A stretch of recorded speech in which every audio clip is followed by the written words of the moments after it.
Pitbull versus Amstaff. Which breed is stronger? There's a reason why people compare violent boxers and aggressive football players to pit bulls. It's because a pit bull is one of the strongest dog breeds in the world for its size. It's one of the most famous breeds in the world. But should pit bulls be the dog we compare these athletes to? Or is there a more explosive dog breed out there? What if we can compare the pit bull itself to the Amstaff? You might be shocked. We might need to start changing our comparisons around. The Amstaff will give the pit bull a run for his money, but will it be for all the money? Which breed is stronger? Dog breeds. Today in the world, there seems to be unlimited dog breeds. And if it's a question of strongest dogs in the world, that title is going to go to one of the largest dogs. But it's unfair to just crown the heaviest dogs.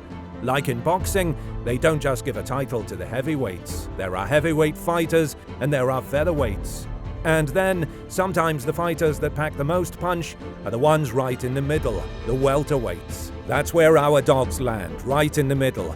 Pit bulls and Amstaffs are similarly built dogs that belong in the same weight class, and while we definitely do not promote any form of dog fighting, these dogs match up against one another. So we want to know which is stronger. They both have legitimate claims to being the stronger, more dangerous breed. One of these breeds is the breed responsible for the most bites and attacks in countless areas of the world, like parts of Texas and New South Wales in Australia. The other breed is the one that has the most recorded bites and attacks of any dog breed throughout the world. Is that because that second mystery breed is far more popular, or is it far more dangerous? Do these certain dog breeds attack because it's inherent, or is it because their owners allow it to happen? What we are sure of is, if these dog breeds are allowed, they can cause tons of damage. But which is more dangerous? Which is the welterweight champion? Pit bulls. Here's the thing about dog breeds. There is not one dog breed that is inherently dangerous, especially if owned and trained properly by people who intend to have a kind and gentle dog. It's when people want their dogs to be violent, they can become violent. And there lies the distinction. If an owner wants their dog to be violent or is negligent in their training and owning of a dog, certain breeds can become more aggressive.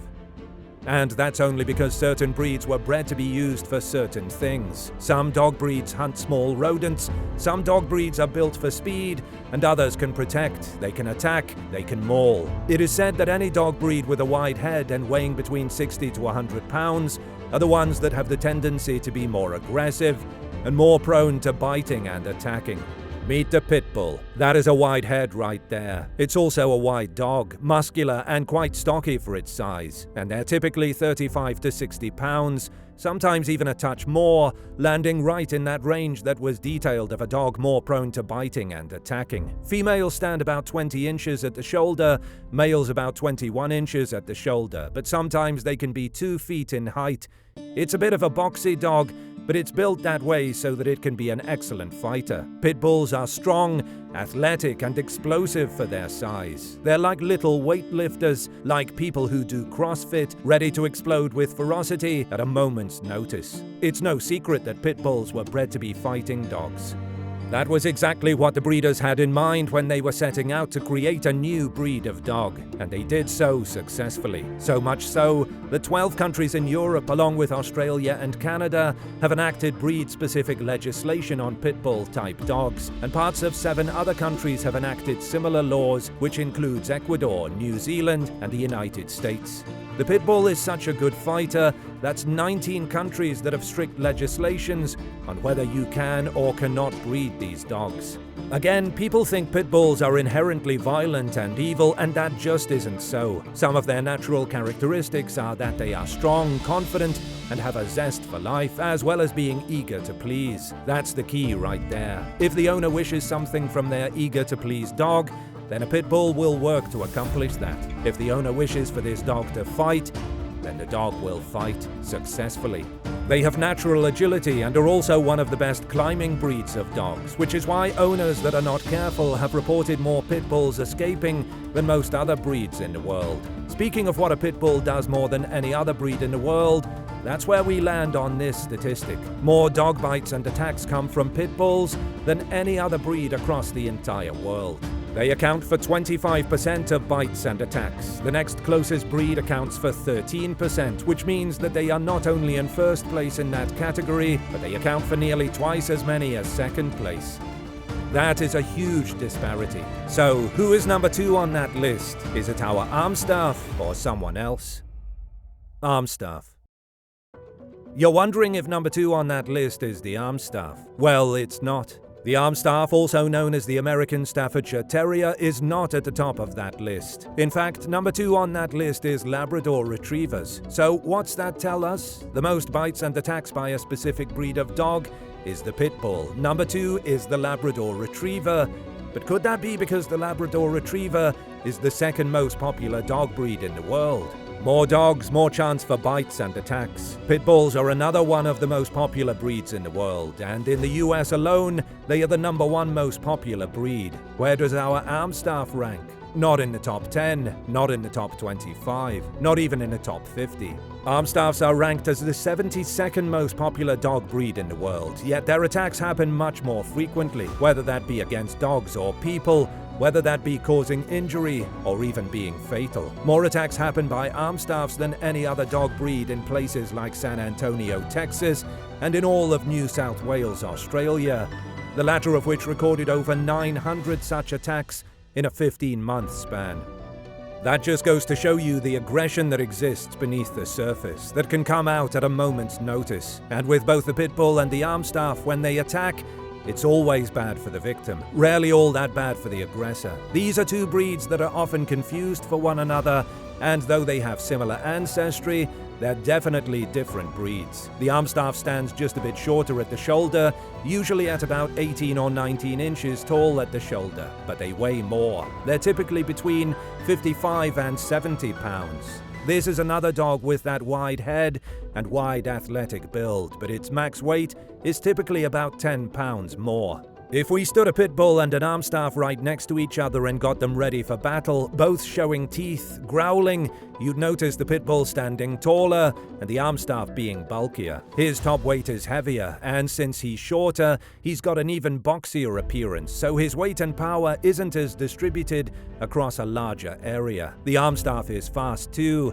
a natural chaser, but with that added weight comes a bit of a slower top speed than the Pitbull. Put the 2 in a race, and it would be a photo finish.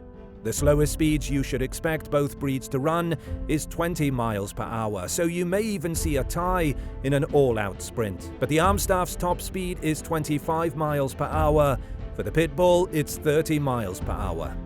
We've got a good idea what these 2 breeds are about. They're both extremely strong for their sizes, and they definitely fall in that same welterweight class. Each has its advantages, so what will it all mean? Which is truly the stronger breed? Who is stronger? If these 2 dogs are matched up against one another, it's really tough to determine who would win. It's tough to determine who is stronger, because it is just so close. But we can see the advantages that each dog possesses. The Pitbull, though a boxy type of dog, is taller, leaner and faster. That speed lends itself to the explosive attacks. Although all dogs which descend from wolves and other canids that are endurance hunters possess that endurance, when you look at a Pitbull, it has some of those fast twitch muscles that a feline has. Tigers and lions, ambush predators, they leap into action, leap into a sprint in an instant. They're excellent climbers. Although a Pitbull is definitely not a feline, it possesses some of those strengths. You can just imagine it using that devastating speed, paired with its power to take down an enemy in an instant, quite possibly even take down an Amstaff.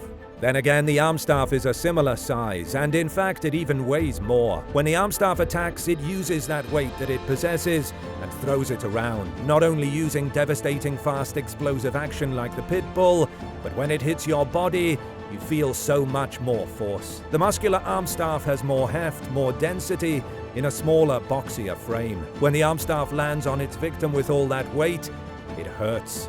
The Pitbull possesses more agility and more speed, so if the 2 were fighting, it may be able to evade the Amstaff a bit more easily. Its defense would be impeccable in a fight, and it can immediately translate that defense into offense, evading an attack and using its opponent's momentum against them, and attacking when they are vulnerable. But another important point when comparing the strength of dog breeds is the strength of that bite.